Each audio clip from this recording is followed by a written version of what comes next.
अपने मन के तुलल सापुरा आइली हलू माई।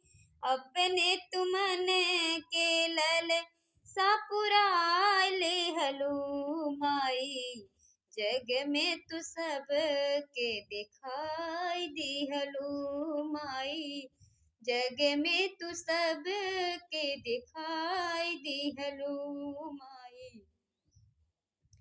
आम और कटहल जमुन बिसराय दिहलू माई।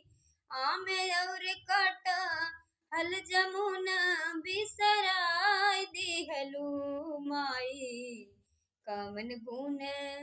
कवन गुण निमिया में पैलू सवरिया बनाय लिहलू माई।